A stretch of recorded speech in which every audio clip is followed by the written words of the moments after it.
Топ тема, добро вечер. Трет ден е од војната интервенција во Иран. САД и Израел продолжуваат нападите врз Иран, а Техеран возвраќа со напади врз американски, но и цивилни цели и клучни енергетски капацитети во заливските земји. Најмалку 550 лица се убиени во Иран досега во израелско-американската кампања, соопшти иранската црвена полумесечина, според која нападнати се повеќе од 130 градови низ целата земја. 11 лица се убиени во Израел, а 31 во Либан по новите судири меѓу Израел и Хезболах. Во Персискиот залив одмазничките напади на Иран допреа до градови кои долго време се сметаа за регионални безбедносни и туристички оази. 3 лица се убиени во Обединетите арапски емирати и по едно во Кувајт и Бахрейн. Затворени се клучни енергетски капацитети за нафта во Саудиска Арабија и за газ во Катар, а скокот на цените само ги илустрира стравувањата за последиците од воените дејствија во Ормутскиот теснест. Иранското водство обезглавено, но ќе падне ли режимот? Има ли план за денот потоа? Се прашањата на кои многу светски политичари и аналитичари бараат одговори. За последните случувања, можните сценарија, предизвици и ризици, во топ тема вечерва разговарам со моите колеги. Митко Билјановски, уредник во Офнет. Добро вечер. Добре дојде. И мојот колега Игор Трајков. Добро вечер, Игор. Пренесувам и изјави и оценке на официјални американски и ирански представници, како и странски аналитичари, а за позициите на Европската Унија и засега балансираниот и воздржан европски одговор. Подоцна во топ тема разговарам со Емил Киријас, аналитичар и експерт за геополитика. Игор, ситуацијата која се движи кон регионална, се поголема регионална ескалација се менува од час во час. Кои се последните информации? Последните информации се дека нападите продолжуваат и од двете страни. Најновото е што, како што и беше во текот на целиот ден денеска, Израел денеска повеќе се фокусира на Либан, односно на Хезболах. Најновите информации се дека таму бројот на цивилни жртви се искачи на 52. Пред да влеземе овде, околу половина час, 40 на минути, американскиот председател Доналд Трамп излезе и порача дека најголемите напади допрва следуваат и дека ова било последната шанса САД да го нападнат режимот и да го обезбедат неговото уривање. Ќе ги разговараме деталите и ќе ја слушаме оваа изјава, а потоа и да ја коментираме на Трамп. За почеток, Билјановски, малку се обиде да подрасчисти Трамп една од дилемите која што провејуваше, а тоа бе дали е епски гнев, интервенција пред се за пресретнување, како што првично беше кажано, на можните напади од Иран, или практично искористување на сет поволни околности за елиминирање и на режимот конкретно, но низ елиминација на челниците на режимот во Иран, но и за постигнување или елиминирање, како што сега се вели, на другите потенцијални закани. Трамп прво кажа дека превентивните напади ги одобрил, ги наредил, затоа што имало непосредна закана од дека Иран ќе нападне прв. Ќе ги нападне американските бази и интереси во регионот. Потоа на брзина се префрли кон елиминирање на политичкото и војното раководство, државното раководство во Техеран, со уште еден повик до иранците дека ова им е веројатно единствената шанса во генерацијата да се ослободат од репресивниот режим. Можеби ни едното ни второто. Не е туку да му се помогне на Израел да воспостави некоја регионална хегемонија, да биде доминантен во регионот и ова е веројатно една последните шанси за Израел да начека ваква ваков распоред на силите, тоа да може да го оствари што го сакал со децении наназад. Пентагон, службеници, офицери во Пентагон сведочеле пред Конгресот дека всушност немало никаква непосредна опасност, непосредна закана за американските сили, која би оправдала превентивен удар, особено толку силен како што го зададува САД и Израел.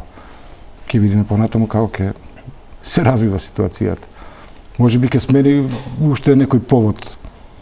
Да, ќе ја слушаме малку подоцна за кратко изјавата. Игор, покрај дебатата околу легитимноста на самата акција од аспект на меѓународното право, тука се поставуваше и дилемата во однос на претходните изјави на Трамп, дека со претходната 12-дневна војна практично програмата беше дека иранската нуклеарна програма беше уништена.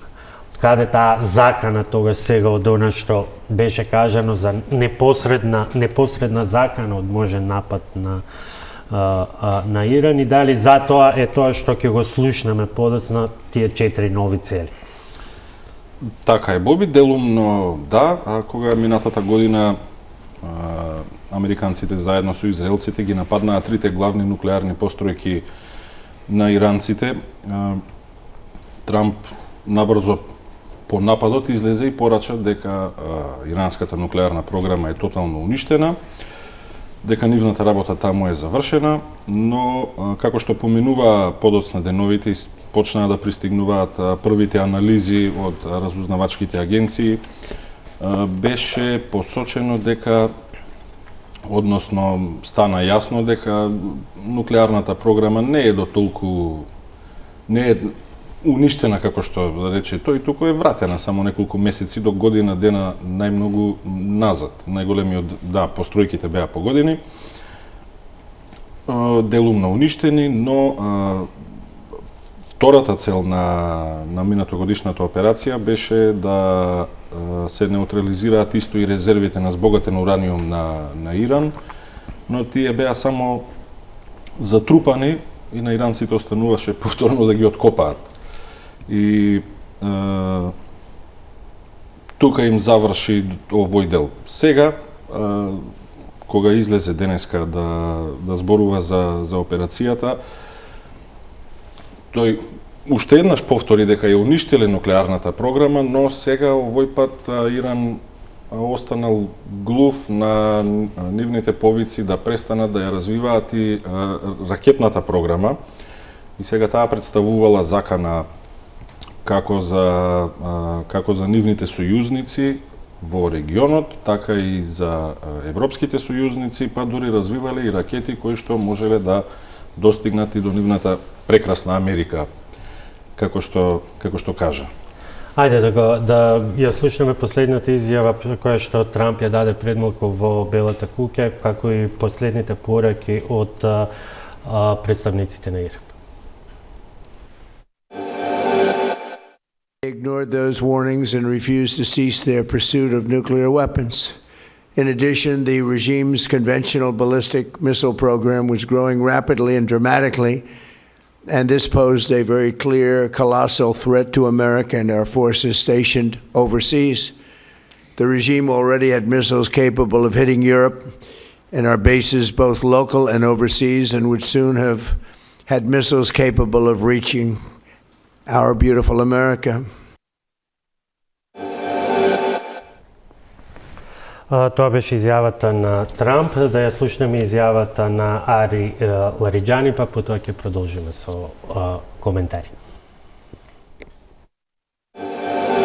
اما یه نکته هست، ما از قبل هم گفته بودیم، به کشورهای منطقه هم گفته بودیم ما قصد تعرض به شما نداریم، اما وقتی که از پایگاه‌های کشور شما علیه ما استفاده میشه و امریکا با همین عده و عده‌ای که در منطقه فراهم کرده علیه ما داره عملیات میکنه، اگر این بار عملیات بکنه آمریکا، ما تمام پایگاه‌ها و امکاناتش در منطقه میزنیم.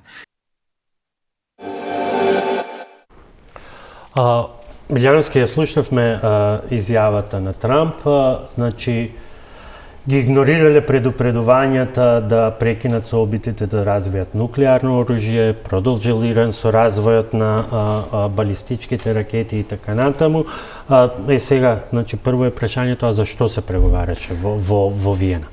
Апсолутно, тоа е прашањето. И токму во моментот, во петокот, попладнето, оманските посредници кажа дека бил постигнат напредок во преговорите, дека наводно Иран се согласил да се откаже од целосното свое количество на збогатен ураниум и други нуклеарни материјали што може да послужат за развој за нуклеарна програма.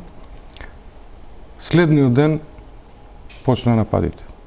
Меѓу другото, Трамп беше тој што ги повлече сат од претходниот договор нуклеарен со Иран, што го постигнаа заедно со 5 светски сили, и тој во главно се почитуваше, меѓутоа Трамп реши да се повлече, токму со истиот договор Иран гарантираше дека нема да дозволи нема понатаму да го развива ураниумот до нивото кое ќе го одобри, потврди, верификува Меѓународната агенција за атомска енергија. Сега, двете пораки кои што беа кажани во ова обраќање предмалку беше едната е, ова беше нашата последна најдобра шанса да удриме и да ги елиминираме неподносливите закани што ги представува овој болен и злокобен режим.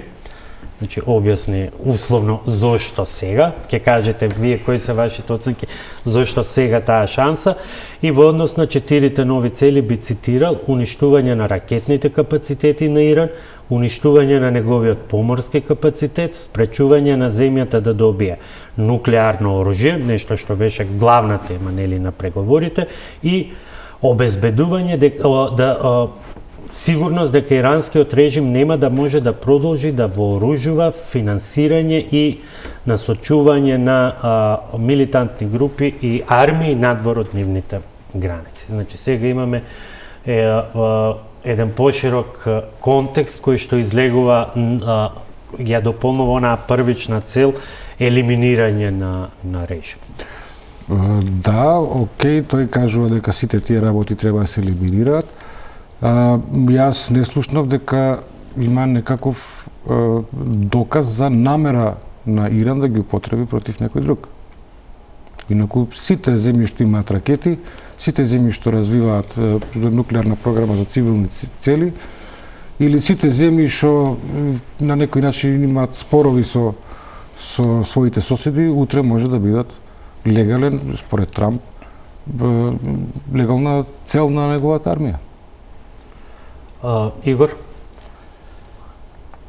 Иранскиот режим, добро познато е дека и пред санкциите и пред првичниот нуклеарен договор кој го постигна администрацијата на Обама заедно со останатите 5 светски сили, беше прилично изолиран режим дури во самиот свој регион. Развивањето нуклеарно оружје за него беше добивањето нуклеарно оружје за него Иран, Техеран го сваќаше како единствена можда, за опстанок и за одвраќање на потенцијални непријатели. Финансирањето на тие милитантни групи, Хезболах во Либан, Хутите во Јемен, имаат неколку различни групи во Ирак. Сите тие действуваа по неколку децении действуваа како голем дестабилизирачки фактор во тие држави. Либан со години не можеше да избере влада, затоа што имаа постигнато претходно договор да има некаква поделба на одговорностите и на властите, и Хезболах постојано го блокираше напредокот на тој процес. Ако ја оставиме Газа на страна после 2 години војна и десеткувањето на Хамас, чија примарна цел заедно со Израел, и затоа зошто иранците ги финансираа со децении, е дестабилизирање на Израел и негово преокупирање. И тоа им беше дел од оската на отпорот, која што Западот, Израел ја нарекува оската на злото. Хутите во Јемен Исто, таму интервенираше дури пред неколку години и Саудиска Арабија и после месеци и месеци воздушни напади хутите обстанаа. И на самите иренци им е јасно дека пријателството со Русија е повеќе декларативно. Тоа го почувствуваа и ерменците, и Венецуела сега само даваат изјави на поддршка и подоцна на сочувство, кога американците ќе го направат тоа што кажуваат дека ќе го направат. Мислам дека нема друг начин да продолжат, ако не им беше нуклеарната програма за развивање нуклеарно оружје, зошто и после постигнувањето на првиот договор продолжија да збогатуваат ураниум далеку над вредностите што беа потребни за развивање на за цивилна употреба. Ова, како што кажа и Трамп, им беше последна шанса да му нанесат тежок удар на режимот, кој што сметаат дека после годините и годините санкции е прилично ослабен, не само економски. Тоа создаде дополнителен социјален немир во државата. Знаеме протестите кои што беа брутално задушени минатиот месец. И тие едноставно можеби го гледаат тоа, мислам на Вашингтон и на Тел Авив, можеби го гледаат тоа како продолжување на тој процес за дополнително дестабилизирање на Иран, но ова... Но тоа останува една од целите на она прашање за $1 милион на кое што никој нема одговор сега, а што понатаму и што по денот потоа, бидејќи во првото обраќање на Трамп беше повикот да ние ќе го обезглавиме режимот, и еве ако речеме дека тој се состои од тие едно 50-60 челници во војската и во тие религиозни структури, може би тоа е успех, но она што се случува на терен покажува дека може би представниците на режимот се ликвидирани, но режимот и системот постои.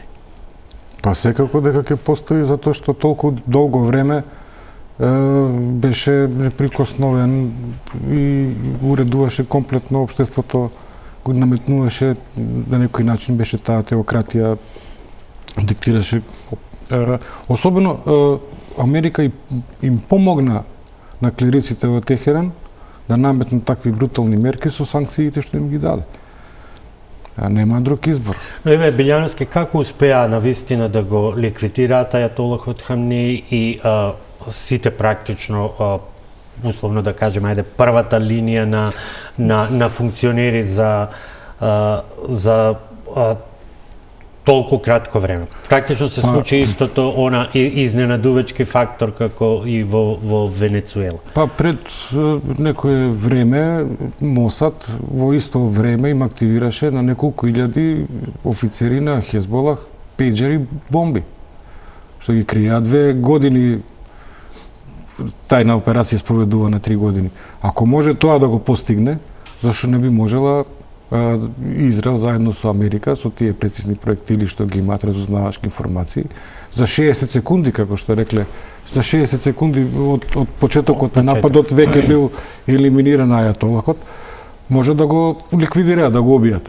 Ако може Мадуро по пижами од спална да го извадат без никој да биде ранет или повреден, зашто не може да го убијат ајатолахот. Може би веројатно повеќето светски лидери тоа да им го направат. Меѓутоа, која е поентата на сето тоа?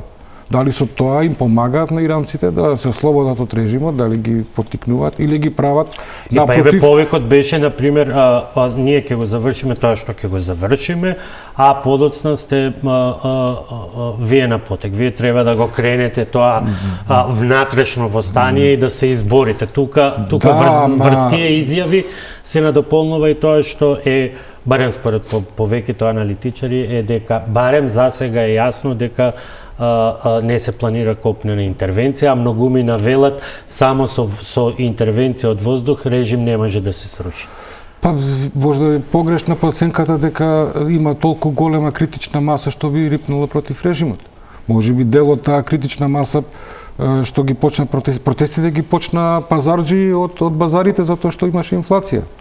Тие ги почна протестите во Техеран пред некој месец. На потоа им се придружија студентите, младите во помасовен протест за демократија, за соборување на режимот како што беше представено на Запад. Кој вели дека сега можеби и тие што протестирале против режимот, сега се свртеле да во одбрана на Иран, татковината им ја напаѓаат со проектили, без никаква јасна причина, некои предпоставки, кажуваат американците, од кај да знаат дека сега можеби ќе има уште подсврста поддршка режимот, отколку што имале пред саботата. Ако може само... Имаше критична маса, има многу показатели дека режимот е омрзен од самите иранци внатре. Последните протести беа брутално задушени и да сакаат да излезат патем од кога почна оваа операција со повторно бомбардирање, од кога почна војната, Исламската револуционерна гарда им испраќа пораки на иранците да не излегуваат на протести, дека секој неовластен собир ќе се смета како секој што ќе биде фатен на неовластен собир ќе се смета како странски агент и ќе бидат сите уапсени и судени како такви. Последните протести, дури и да имаше доволно, има повеќе од доволно незадоволство таму, но овој режим, кој што и самиот дојде на власт на грбот на големо народно незадоволство, е многу свесен колкава штета може да му предизвика народот кој што не го сака и што може да очекува од таквиот отпор, и од првиот ден овој режим развива механизми за репресија врз сопственото население и воопшто немаат никаков проблем да убиваат кога треба да убиваат, да употребат секаков вид на насилство и да ги употребат сите алатки на државниот апарат за да го задушат секое незадоволство кое што со најмала дадена шанса и со најмали шанси би можело да му наштети на неговиот опстанок. Кој сигур според тебе проценките како се случи таа брза ликвидација, ќе го слушнеме началникот на Сдружениот штаб на американските вооружени сили.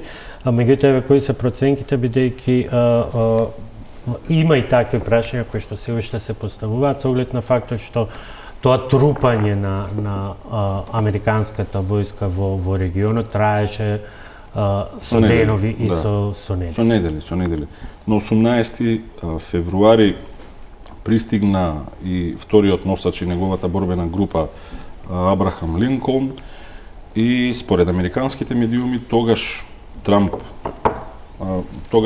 претежнеало мислењето дека овој пат е подобро да се нападне отколку да и се даде шанса на дипломатијата. Знаеме дека израелското разузнавање е доста способно и дека има длабоко навлезено во иранскиот систем.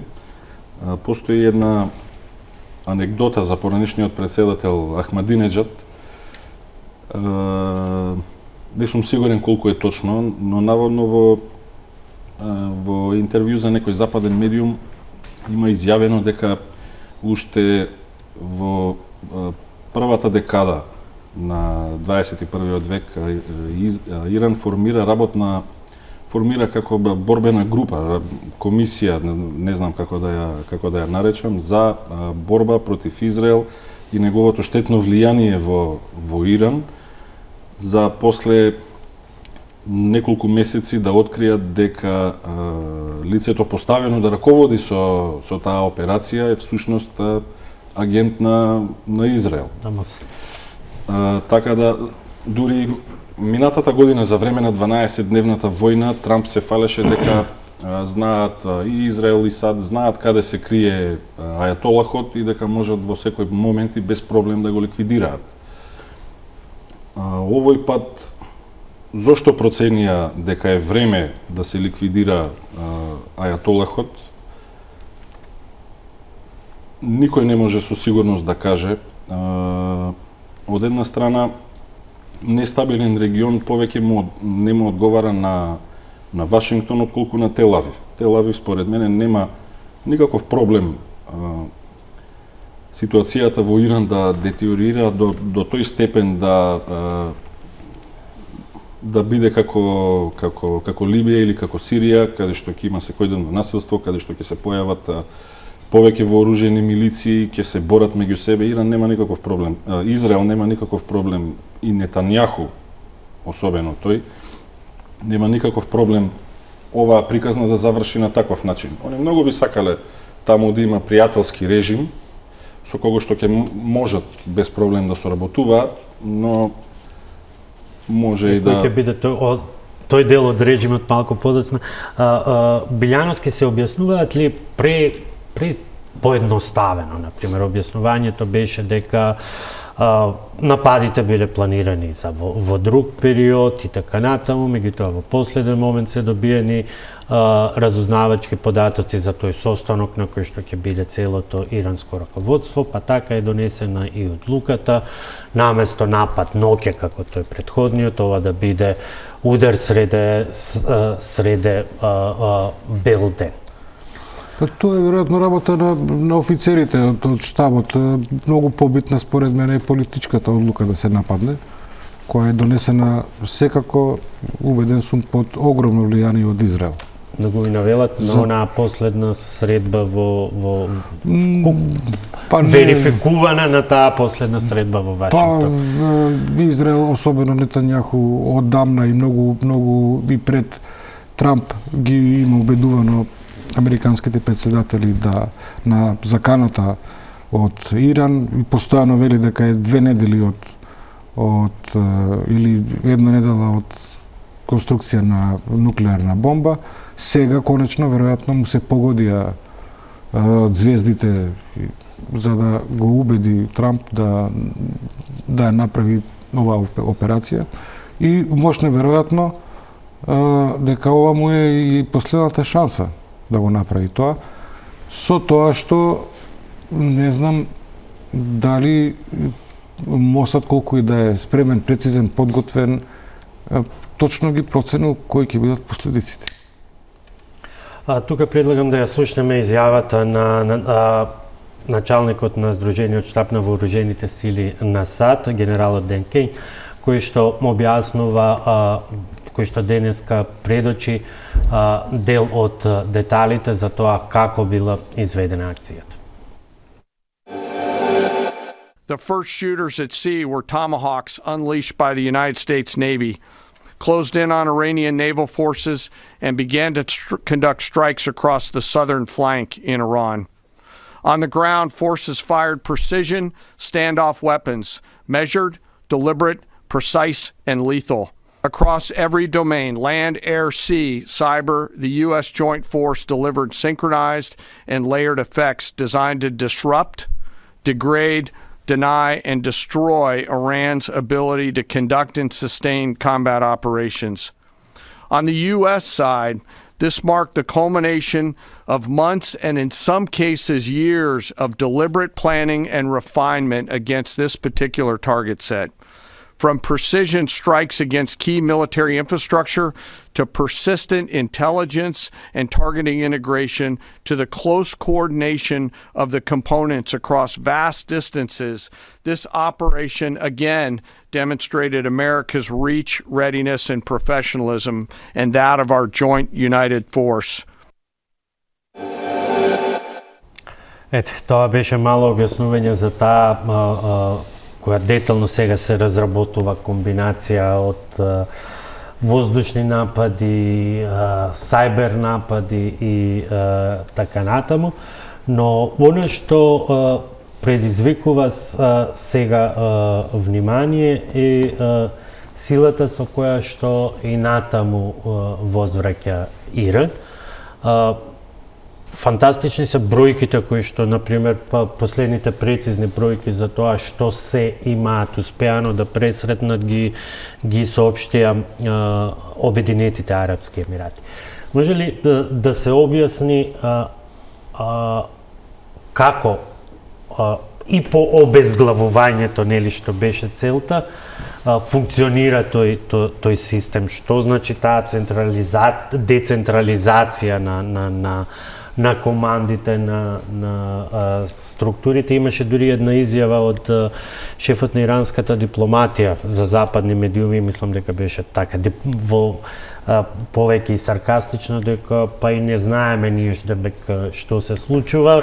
Сега се нашите сили без координација и секој действува според предходно дадени задачи, и значи во сите тие анализи се поставува таа точка дека да, Иран се спремал за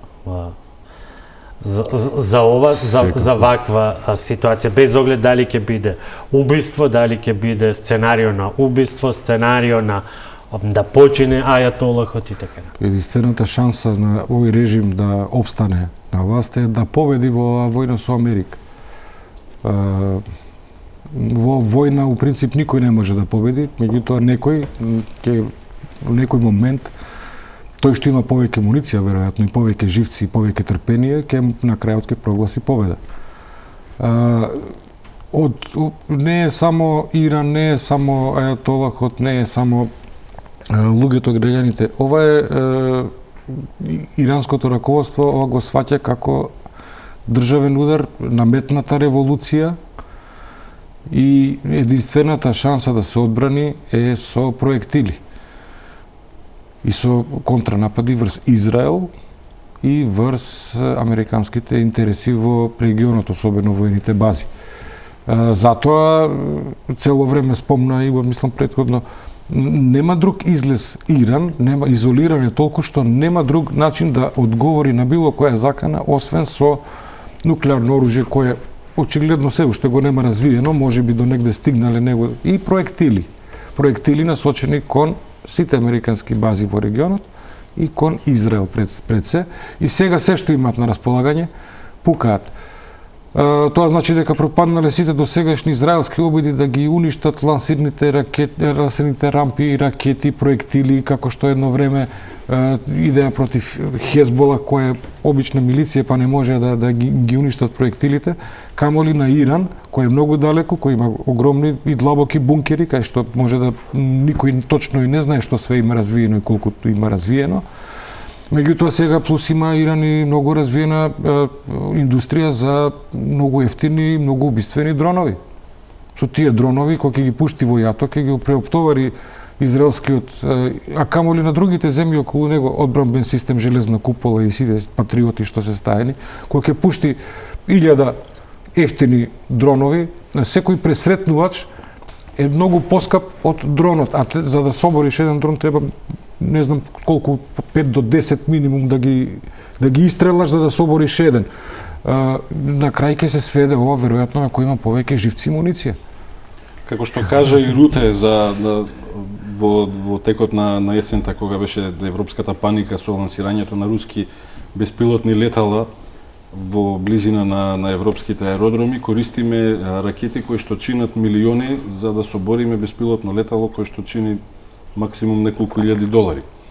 Начинот на кој што Иран одговори и одеднаш на повеќе мети на сите страни околу него, речиси на сите соседни држави, сугерира дека имале предходно утврден некаков во најмала рака оперативен план во случај да бидат нападнати или да им биде ликвидирано водството, но мислам дека тоа што ја прави ситуацијата посериозна е што за разлика од минатата година и 12-дневната војна кога Техеран ги предупредуваше владите на државите во кои што има американски бази дека ќе изврши напад, овој пат нападнаа без предупредување и имаше доста цивилна колатерална штета, имаше цивилни жртви, имаше материјална штета, беа нападнати хотели, пристаништа.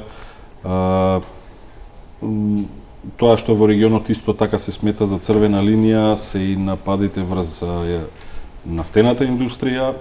Саудиска Арабија беше нападната на таков начин и прашање е како ќе одговорат заливските држави. Да, тие долго време имаат проблем со Иран.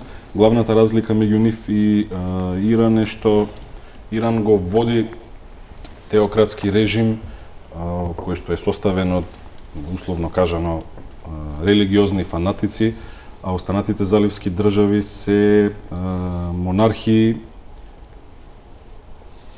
Колку се секуларни, ајде, нека остане прашање, но разликата во системот на управување е јасна и, како што кажавме и претходно, Иран со децении се трудеше да им создаде проблеми.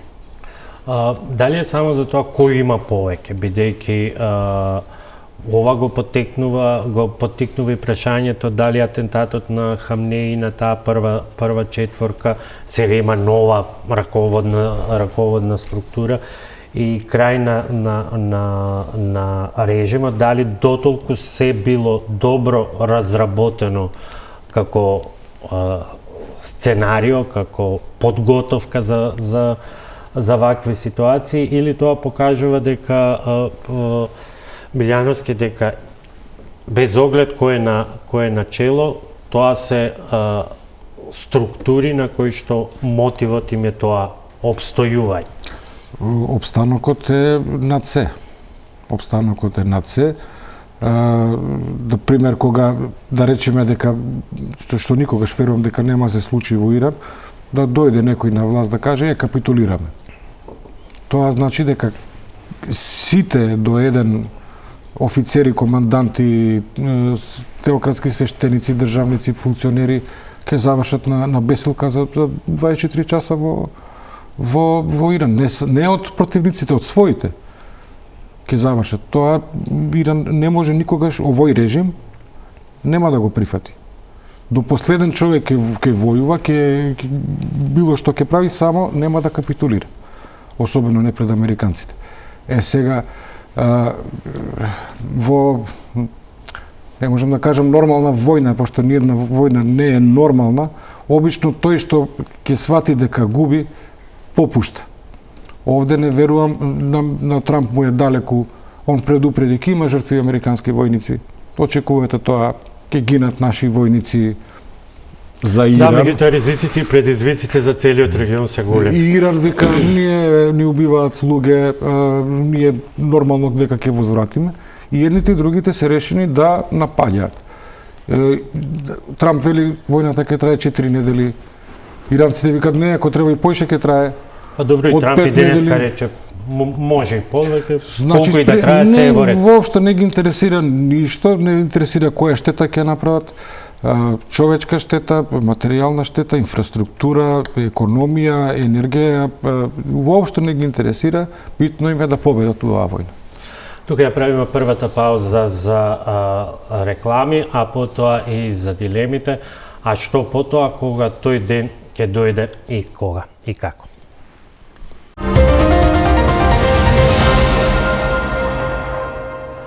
Војната интервенција Епски гнев веќе ги има и своите регионални последици, а кои се проценките во продолжение слушаме од изјавите на доктор Марион Месмер, директорка на програмата за меѓународна безбедност во Chatham House.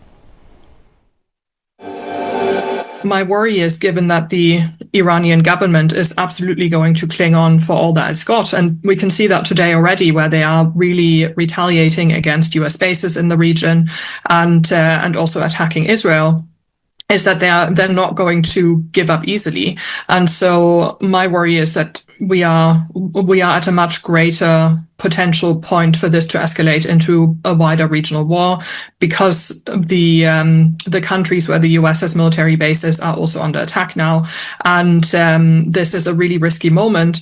And at the end of it, it's not clear that the Iranian people are going to have a better government. They are very likely to experience a lot of devastation and destruction, but it's not clear that this is actually going to be the step that leads to regime change in Iran. If there is a continued campaign in Iran, that also makes it harder for protests to actually take place, because if you are under bombardment, even if the strikes are trying to target certain military targets precisely, we have seen that there were explosions in Tehran, in part because the US government was trying to go for Iranian government buildings and so on. So there is always the risk of a lot of collateral damage and civilian danger. And so I think, we would probably need to see a stop or a break in the bombardment for protesters to actually come out in large numbers. The US and Israel have the same challenge that many would have in a war with an adversary that's very well equipped. The sides will have been hardened. The sides will have been hardened because they were expecting further Israeli and US attacks. And of course, some missile launchers are mobile, and so Iran is able to move them around, which means that you can't necessarily strike them exactly. And so this combination essentially of Iran in essence being ready for war, because it is something that has been such a feature over the last few years, just means that you can't necessarily say, okay, if we target, the following targets, Iran is definitely going to be militarily defeated. And as we've seen from Iran's retaliation this morning, they clearly still have a lot of missiles and a lot of firepower left. Even if they could technically do this on their own, they probably like that they are doing it together with an ally, and that they can say to their European allies and to their Pacific allies, look, Israel is acting exactly how we want our allies to act. They're standing shoulder to shoulder with us. They are supporting us militarily. They are providing intelligence here, and we're acting together. And so I think in that sense, the relationship between the US and Israel might begin to serve as a blueprint for how the US would like other allies to act. The US, unfortunately, continues to act outside of international law, and that really seems to have become a core tenet of US foreign and security policy. I mean, we're now at the end of February, so that means in 2026, the US has undertaken an illegal attack on another country every month of the year. If they keep that up, then that's going to be quite a devastating year. So to me, that really is the most concerning thing. Ете, Игор, некако го привршуваме овој дел. Практично тоа се дилемите, тоа се прашањата кои што произлегуваат, а што понатаму најголем дел од критиките кон Трамп, меѓу другото, неговите критичари велат нема јасна стратешка цел, нема временска рамка и пред се во овој момент никој нема одговор што се тоа ќе значи во однос на регионалниот ризик. Видовме дека одговорите на заливските држави беа претежно дипломатски, некои објавија и војна, но во секој случај воздржани се додека до денешниве напади кои што погодија и рафинерија во Саудиска Арабија и гасни полиња во Кувајт. Овде има неколку елементи кои што треба да бидат земени во предвид. Како прво, можно е оваа одлука на Трамп и неговата администрација да го нападне Иран да биде резултат на продолжениот притисок од Израел или убедувањето дека сега е моментот да се конечно да се пресметаме со Иран, откако Израел последниве 2 години успеа да го десеткува како Хамас во Газа, така и Хезболах во Либан, со помош на американците исто неколку пати ги нападнаа и хутите во Јемен. Од американска перспектива, почнувањето на оваа војна многу ги загрижува републиканците, затоа што ова е само неколку месеци пред важна изборна година во САД, каде што нивните изгледи за задржување на мнозинството во Конгресот и не се толку многу позитивни и многумина од нив разочарано коментираат дека ова е уште една дистракција на администрацијата во надворешната политика, место фокусирање на председателот Трамп на економските прашања на домашен терен, справувањето со растечките трошоци на на живот, ова го гледаат во иста линија како и авантурата со Гренланд, дипломатската авантура со Гренланд, и на крај самото тоа дека ова, како што кажа и ти Боби, дека ова операција нема, се чини дека нема јасна цел, крајна цел, што е уривањето на режимот е широк поим, нема план што ќе се случува потоа, барем од американската страна. За Израел, како што кажав и претходно, не представува никаков проблем. Тие сакаат само да го тргнат Иран како екзистенцијална закана по еврејската држава. Дали тоа ќе биде преку инсталирање на пријателски режим во Техеран, или ќе биде уништување на државата до степен на Либија и на Сирија, каде што ќе има секојдневни судири помеѓу спротивставени фракции. Трамп даде рок од 4 до 5 недели, како што знаеме кај него никогаш не е тоа утврдено претходно, или тоа што го зборува од минута во минута, може од час во час, ајде не од минута во минута, може да се смени. Може утре или во текот на викендот да излезе и да каже победивме, толку готово. Без оглед што е победат. Билјановски, ракети на Хезбола врз Израел, најавена дури можност и копнена офанзива на Израел во Либан, напади врз заливските земи. Кои се сите ризици и режимот падна, но колку ќе биде лесно или тешко Иран да стане она што се навестува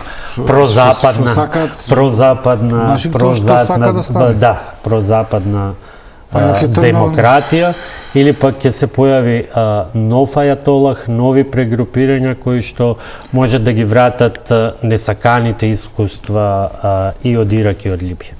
Јас не можам да прогнозирам што ќе се случи со таа земја, со понатаму кога војна на некој начин ќе заврши, меѓутоа можам да споредам со тоа што Израел го правеше во Газа. Толку време вршеше бомбардирања, гранатирања, копнени напади, загина минимум според 70.000 луѓе и прогласија Израел победа, меѓутоа Хамас се уште постои и се уште го има. Тоа е 20 километри на 5 километри земја со 2 милиони луѓе. Иран е многу поголема земја, 80-90 милиони жители, далеко од границите на Израел. И ти со проектили од тука да гаѓаш колку време да треба, и 5 недели, 6 недели, 7 недели. Не верувам, поаѓајќи од Газа искуството, израелското искуство од Газа, не верувам дека толку лесно ќе стават свој човек таму во Техеран да биде нов ајатолах или председател пријателски. Не можам да поверувам, може и да се случи, не знам како ќе биде. Они не можат, и со Хезболак 25 војни водеа до сега, престрелки на секој неколку месеци, и ете пак денеска Хезболак стрелаше проектили. Многу поголема неизвестност од колку А Иран е 80 милиони жители, земја изолирана со 5000 години култура. Не знам како може тоа да го направат за 5 недели. Јас ви благодарам што вечерва бевте мои гости. Во продолжение за позициите на Европската Унија, премалку пред почетокот на топ тема разговарав со Емил Киријас, кој што е во Барселона. Да го погледнеме и тој разговор. Емил Киријас, аналитичар и експерт за геополитика, е гостин вечерва во топ тема онлайн од Барселона. Емил, добро вечер и добре дојде. Добро вечер, Боби. Драго ми е да бидам повторно гостин во твојата емисија. Емил, трет ден е од нападот на САД и Израел на Иран, а во очекување веројатно вечерва Европската Унија да излезе со унифициран став. Како ги коментирате изјавите досега во кои се демонстрира своевиден баланс, односно од една страна осуда на иранскиот режим, осуда на едностраната американско-израелска интервенција, наспроти, би рекол, воздишките на очигледно олеснување, дека можеби ова би можело да значи крај на режимот во Техеран? Она што може да се констатира дека од Брисел или од Европа нема ништо ново. Односно, продолжува она шареноликост на изјави. Ако сакаме да бидеме брутални, можеме да кажеме какафонија од Европа во однос на ставовите за меѓународната политика. Нема унифициран став, нема заедничка позиција и она што е најзагрижувачки и што мене ме разочарува како европјанин е тоа дека нема ништо од најавата на Европската комисија која што беше избрана пред година и половина, дека ова ќе биде навистина геополитичка комисија, односно дека Унијата ќе си ја превземе својата геополитичка улога. Гледаме дека Европа е затечена и покрај тоа што имаше масовно градење на американската морнарица во Индискиот океан, во Блискиот исток, во Медитеранот, наместо Европа да биде проактивна, наместо да биде таа сила која што ќе доминира со својата политика и со својата улога, повторно е реактивна, но со различни ставови. И се враќаме на онаа позната изјава од пред неколку децении, кога сака американците да побараат некога во Брисел, прашуваат на кој број да се обратат. Меѓутоа и да се обратат на некој број нема да добијат одговор во овој случај. Сепак би се задржал на изјавата на германскиот канцелар Мерц од минатата година кога се случи американско-израелскиот напад врз иранските нуклеарни постројки, кога во наплив на искреност кажа дека САД и Израел ја завршуваат валканата работа од која што Европа има корист. Емил, пред да продолжиме да слушнеме дел од пораките кажани денеска од председателката на Европската комисија Урсула фон дер Лајен, шпанскиот премиер Санчес и шефот на француската дипломатија. The developments in the Middle East are deeply concerning. I was in touch with 9 Middle East leaders over the weekend and several European leaders. The situation remains volatile, but 3 things are noteworthy. First and most importantly, there is a renewed hope for the oppressed people of Iran, and we strongly support their right to determine their own future. Second, we must work hard to de-escalate and stop the conflict spreading. In the last hours, we have witnessed numerous attacks, including a drone attack targeting the British airbase in Cyprus. We also saw a strike on the Saudi Aramco oil facility, and I condemn in the strongest terms these reckless and indiscriminate attacks by Iran and its proxies against sovereign territories across the region. And my third point is the stability of the region is of the utmost importance. The only lasting solution is a diplomatic one. And this means a credible transition for Iran, the definite halt to both the nuclear and ballistic programs, and an end to destabilizing activities in the region. This afternoon, we will discuss the overall situation in a meeting of the Security College here in the European Commission, because from energy to nuclear, from transport to migration to security, we must be prepared for the fallout from these recent events. Hoy, más que nunca, es imprescindible recordar que se puede estar contra un régimen odioso, como está el conjunto de la sociedad española, como es el régimen iraní, y estar a la vez en contra de una intervención militar injustificada, peligrosa y fuera de la legalidad internacional.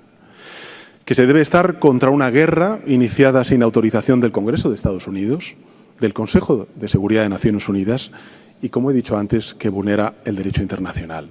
Y que siempre hay espacio para una solución negociada, en lugar de dejarse arrastrar por la devastación de las armas como única salida posible.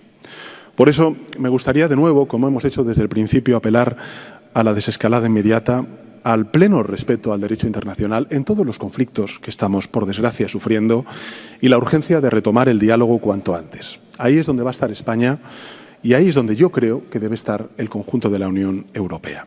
Comme l'a rappelé le président de la République, nous n'avons pas été informés et nous n'avons pas participé aux opérations militaires lancées par les États-Unis et par Israël. Et comme je viens de le dire, ce n'est qu'en se confrontant au Conseil de sécurité que de telles opérations auraient pu revêtir la légitimité du droit international. S'agissant plus particulièrement de nos partenaires dans la région, qui ont été ciblés, visés délibérément par le régime iranien, nous nous tenons prêts à concourir à leur défense en fonction de leurs demandes, de manière proportionnée et conformément au principe de légitime défense collective prévu par le droit international. La prolongation indéfinie des opérations militaires sans but précis emporte le risque d'un engrenage qui entraînerait l'Iran et la région dans une longue période d'instabilité dont l'issue serait très incertaine et porterait atteinte à nos intérêts. C'est pourquoi l'escalade militaire doit cesser au plus vite. Le régime iranien, qui a désormais perdu son guide, doit mettre fin à ces attaques.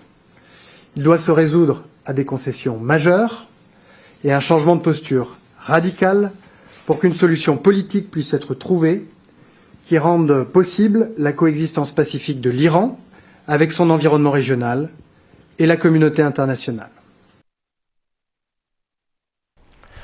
Емил, тоа се пораките на дел од европските челници, но вие во вашиот текст на Кириас Глобал имате малку поразлична порака, а тоа е дека Европската Унија треба да го смени вообичаениот жаргон за, како што велите, стратешка автономија и на некој начин, ако може да интерпретирам, да има проактивен пристап во дефинирањето на својата улога во светот што се менува, а која што споменавте малку и на почетокот, се повеќе се оценува како безлична.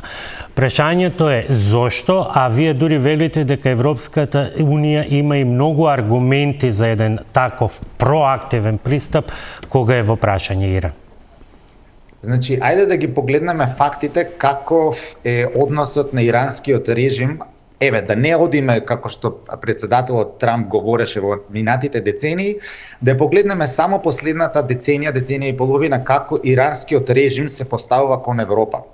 Тој е истиот оној пристап на исцрпување на Европа финансиски и истиот оној принцип на рушење на европскиот социјален и либерален модел на поставеност, но на многу малициозен и директно-индиректен начин. Малце звучи, нели, кога кажувам директно-индиректен начин, оксиморонски, но директен е, ако погледнеме што се случи во Сирија, падот на режимот на Асад во Сирија беше спречен со десетици милиарди долари иранска инвестиција, со праќање на специјалните сили на иранската револуционерна гарда, кој што предизвика огромен број бегалци од Сирија, најмногу кон Европа. Тие бегалци не заминаа во Иран, тие дојда во милиони во Европа, да ве потсетам на балканската рута на мигранти. И го дестабилизира целиот политички и социјален живот во Европа. Денешниот популизам во Европа во голема мерка е последица на иранската интервенција и задржувањето на режимот на Асад во Сирија. Че тоа е неспорен факт.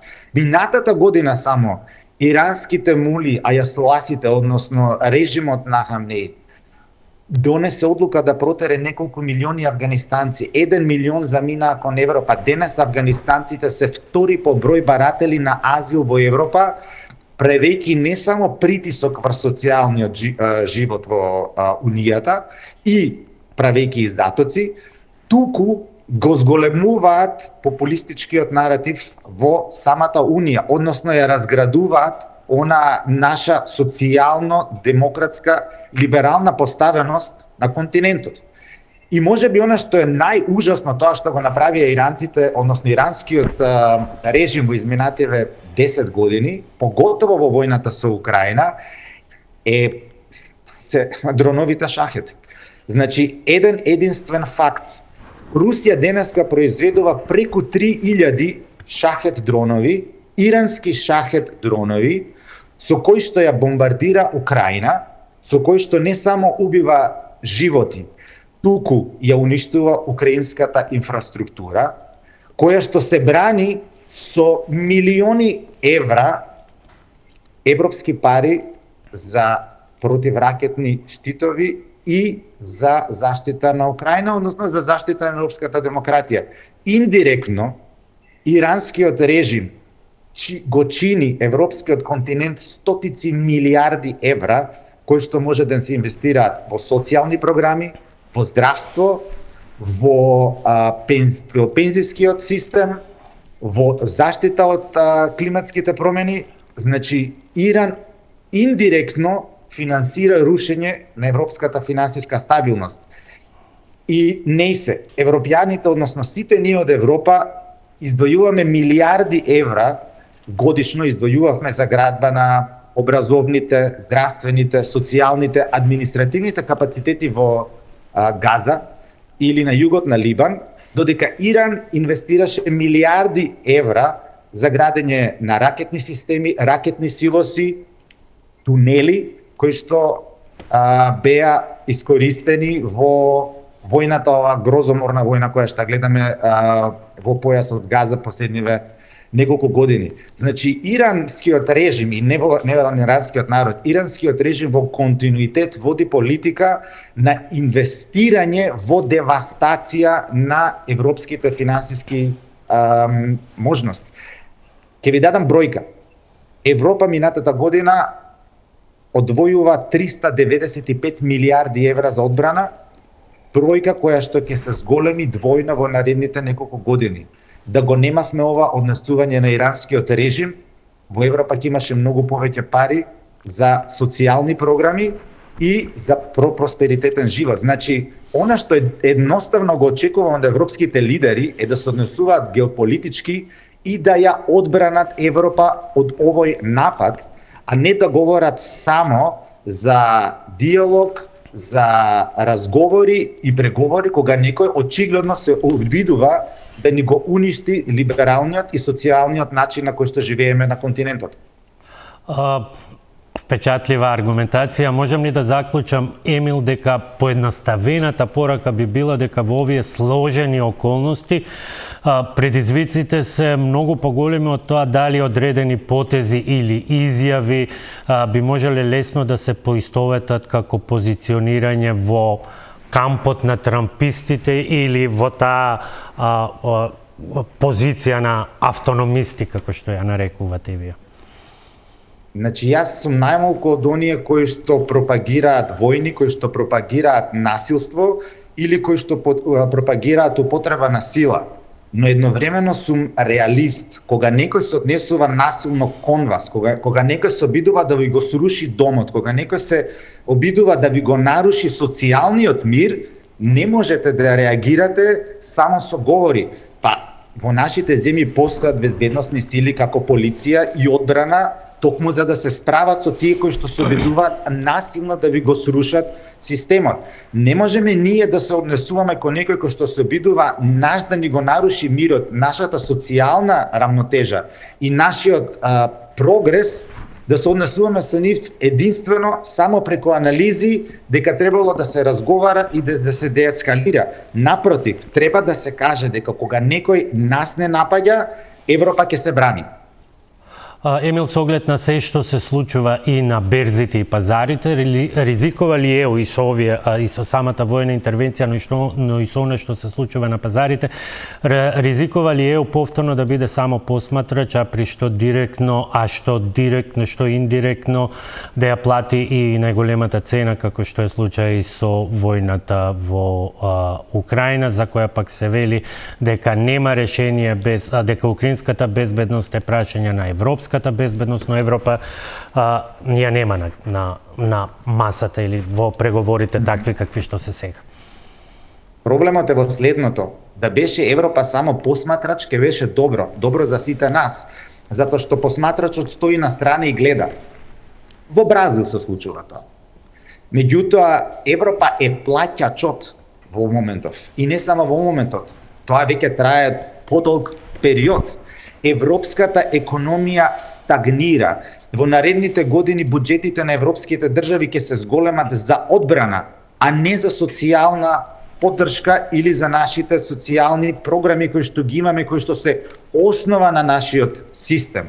Не за поголеми плати, туку за поголемо вооружување за да можеме да се одбраниме од нападите кои што доаѓаат од надвор. Европската економија стагнира, додека американската расте, бразилската расте, кинеската расте. Значи, ние веќе сме губитници и плюс од нас се очекува, од губитниците се очекува да платат за обнова на Украина, да платат за одбрана на Украина, да платат за одбрана на Газа и нормално дека ќе платиме затоа што тоа е наше соседство, кога зборуваме за Газа или за Либан, или тоа е наша територија кога говориме за Европа.